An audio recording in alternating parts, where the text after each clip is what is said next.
Two elite martial artists in their primes, this is one of those fights.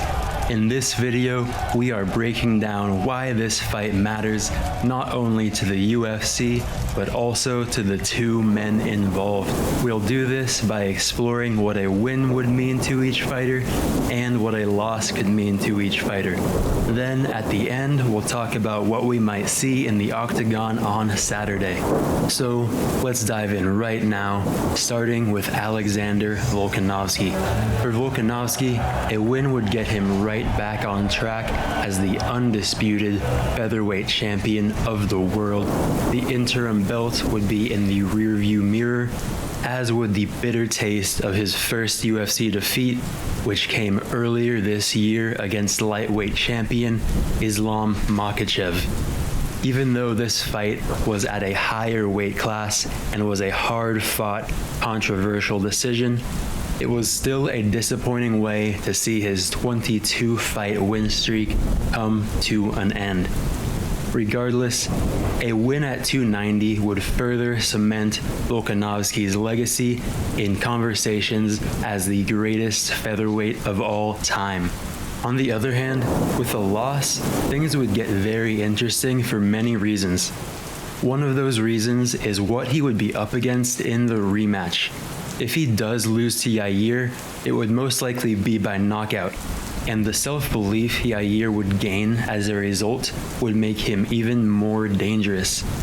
You often hear people propose that when a martial artist becomes champion, the confidence they gain makes them about 30% better as a fighter. Now, when talking about Yair Rodriguez, that is a scary thought. This man does not need any more confidence. He already steps into his elaborate taekwondo combinations with such ferocity and poise that if he gets an undisputed gold belt around his waist, then watch out. Now, of course, Volkanovski is favored by 4-1 odds in this fight for a reason, but with an opponent as dynamic as Yair, anything is possible, and I am sure that Alex is taking this fight very seriously. Anyway, that brings us to discussing what this fight means to Yair. For Rodriguez, a win at 290 would be a dramatic and glorious moment. I always love seeing fighters break through as undisputed champions for the first time. It is special when years of blood, sweat, and tears culminate in the achievement of such a massive goal. We often see new champions in tears as the belt gets wrapped around their waist, and I bet we would see that on Saturday if Yair wins, as he reflects on how far he has come.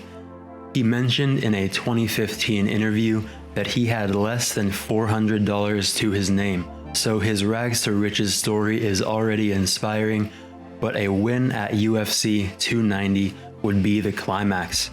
Regardless, we should also touch on what a loss could mean.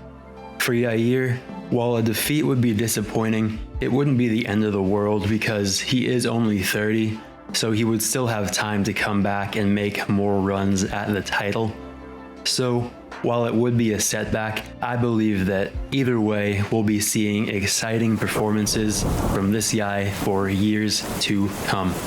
Anyway, now that we have talked about the potential future, let's bring it right here to the present, where we are presently anticipating what we might see in the octagon on Saturday. I believe there is one phrase that best sums up what could happen in this fight, and that is, anything is possible. MMA is already a sport where anything can happen, but that is turned up to 11 out of 10 when Yair Rodriguez is in the building. Chael Sonnen often describes him as a video game character, and that is an appropriate description. He is probably the most versatile Taekwondo striker in the UFC, and we are probably going to see some amazing things on Saturday. Regardless, while Yair can do just about anything in the octagon, Alexander Volkanovski can do just about everything at an elite level. Even though he began his sports career as a rugby player, he has built himself into a world-class striker and a very capable grappler. He also has absolutely vicious ground and pound, which we saw during round 5 of the Islam Makhachev fight. All that to say, during this UFC 290 main event, again, anything is possible.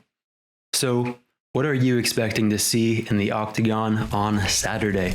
I'm happy to chat in the comments, so let me know your thoughts. And lastly, thank you so much for watching.